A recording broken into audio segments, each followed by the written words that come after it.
April 19వ తారీఖు నుంచి April 25వ తారీఖు అంటే ఆదివారం నుంచి శనివారం వరకు కూడా ద్వాదశ రాశుల్లో మరి ఈ వార ఫలాల్లో వృషభ రాశి వారికి ఈ వారం ఎలా ఉందో తెలుసుకుందాం.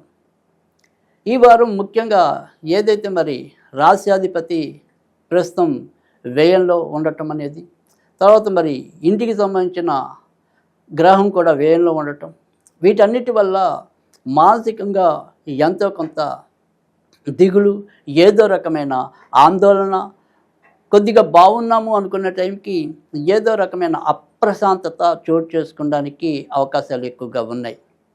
అయితే మిగతా ఏదైతే వృత్తి ఉద్యోగాలకు సంబంధించిన విషయాల్లో అయితేనేమి, సంతానపరమైన అంశాల్లో అయితేనేమి, జీవిత భాగస్వామికి సంబంధించిన విషయాల్లో అయితేనేమి, కొంత అవి లాభస్థానంలో సంచరించడం వల్ల ఖర్చులు అధికంగా ఉన్నప్పటికీ కూడా చేయాలనుకున్నవి, తిరగాలనుకున్నవి, అలాగే మరి ఏదైనా సరే విందు వినోద కాలక్షేపాల్లో పాల్గొనాలనుకున్నవి, అటువంటివన్నీ కూడా మరి సునాయాసంగా జరిగిపోవటం అనేది అయితే జరుగుతుంది. బంధుమిత్రుల యొక్క సహకారం మనకి లభించడానికి కూడా అవకాశం ఉంది. వృత్తి ఉద్యోగాల్లో మీదైన ముద్రను అయితే కనుక చూపగలుగుతారు.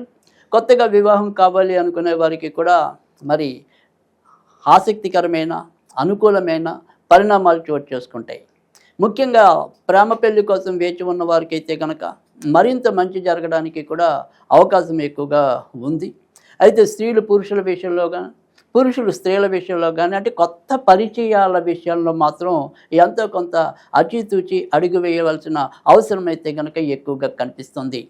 విదేశాలకి వెళ్ళాలి అనుకున్న వారికి, ఇప్పటికే విదేశాల్లో ఉన్న వారికి కూడా శుభ పరిణామాలు కలిగే పరిస్థితి అయితే ఎక్కువగా కనిపిస్తుంది. ఇక వృషభ రాశి వారికి ఈ వారంలో బాగా కొంత జాగ్రత్తగా ఉండవలసినది ముఖ్యంగా మంగళవారం నాడు, గురువారం నాడు ఆరోగ్య విషయంలో కొంత జాగ్రత్తగా ఉండటం అనేది అవసరం. మొత్తం మీద చూసినట్టయితే కనుక వృషభ రాశి వారికి ఈ వారంలో ఎక్కువ శాతం శుభ ఫలితాలు ఉన్నాయని చెప్పుకోవచ్చు. మరింత మంచి జరగటం కోసమైతే కనుక వీరు వినాయకుడికి సంబంధించిన పూజలు చేసుకున్నట్టయితే కనుక మరింత అనుకూలత రావడానికి కూడా అవకాశం ఎక్కువగా ఉంది.